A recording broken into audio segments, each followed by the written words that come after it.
मी नारायण पायघर. मी इयत्ता 30ची या वर्गात शिकते. माझ्या शाळेचे नाव जिल्हा परिषद केंद्रीय प्राथमिक शाळा भारत बुद्रुक. एवढे बोलून मी माझ्या विषयाला सुरुवात करते. आजच्या कार्यक्रमाचे अध्यक्ष, प्रमुख पाहुणे, उपस्थित मान्यवर, गुरुजन वर्ग, परीक्षक व माझ्या विद्यार्थी मित्र मैत्रिणींनो, आजच्या वादग्रस्त स्पर्धेचा विषय आहे मराठी भाषेचा वापर शासकीय कार्यालयात योग्य की अयोग्य. तर मित्रहो, मराठी भाषेचा वापर शासकीय कार्यालयात अयोग्य या बाजूने मी माझे मत मांडणार आहे. आत्ताच माझ्या मैत्रिणीने सांगितल्यानुसार मराठी भाषा ही मनात रुजलेली आहे असे सांगून भावनिकतेशी संबंध जोडला आहे. परंतु मी म्हणे, आजच्या स्पर्धेच्या युगात जागतिक पातळीवर आपल्याला टिकायचे असेल तर भावनिक विश्वास न राहता वास्तविकतेचा विचार करू. जागतिक स्तरावर इंग्रजी भाषेशी जवळीक वाढवण्यासाठी मराठी भाषेचा वापर शासकीय कार्यालयात अयोग्यच आहे. आत्ताच माझ्या मैत्रिणीने प्राचीन काळापासून संतांपासून छत्रपती शिवाजी महाराजांपर्यंत मराठी भाषेचा वापर कसा केला आहे हे सांगितले. परंतु मी तिला सांगू इच्छिते, त्यावेळेला जगाच्या वापरत्या संदर्भात भारताशी फार मोठा संबंध नव्हता. परंतु आता आपण खुली अर्थव्यवस्था स्वीकारल्यामुळे आपण जगाच्या कोणत्याही कानाकोपऱ्यात जाऊ शकतो व जगातील लोकही आपल्या भारतात येऊ शकतात. त्यामुळे सर्वांनी व्यवहाराची भाषा म्हणून इंग्रजीला स्वीकारले. जर आपण कार्यालयात मराठी भाषा वापरू लागलो तर जागतिक बाजारपेठेत देवाणघेवाणीत अडचणी येतील. म्हणून म्हणते शासकीय कार्यालयात मराठी भाषेचा वापर अयोग्यच आहे.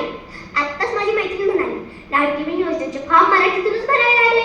अहो, आपला देश डिजिटल भारताचे स्वप्न पाहतोय व इंटरनेटवरील प्रत्येक सेटिंग ही इंग्रजीतूनच असते. तुम्ही मोबाईलची भाषा बदलून तर बघा, ती हाताळण्यास अवघड जाते व इंग्रजी सेटिंग मध्ये अगदी सोपी. जागतिक दर्जाच्या बैठकी सुद्धा इंग्रजी भाषेतूनच होतात. म्हणून म्हणते शासकीय कार्यालयात मराठी भाषेचा वापर अयोग्यच आहे. आत्ताच माझी मैत्रीण असंही म्हणाली, संस्कृती टिकव. साता समुद्रापार जर पोहोचायचे असेल तर भाषा संवर्धन करणे गरजेचे आहे. पण मी म्हणेन, आपली संस्कृती कानेकोपऱ्यात चिरकाल टिकवून ठेवायची असेल तर मराठी संस्कृती ठेवा. मराठी संस्कृती जागतिक इंग्रजी भाषेमध्ये ठेवल्यास आपली संस्कृती दीर्घकाळ टिकेल व इंग्रजी भाषेशी जवळीक वाढवण्यासाठी मदत होईल. म्हणूनच म्हणते शासकीय कार्यालयात मराठी भाषेचा वापर अयोग्यच आहे. आत्ताच माझ्या मैत्रिणीने संविधानातील अनुच्छेदाचा उल्लेख केला.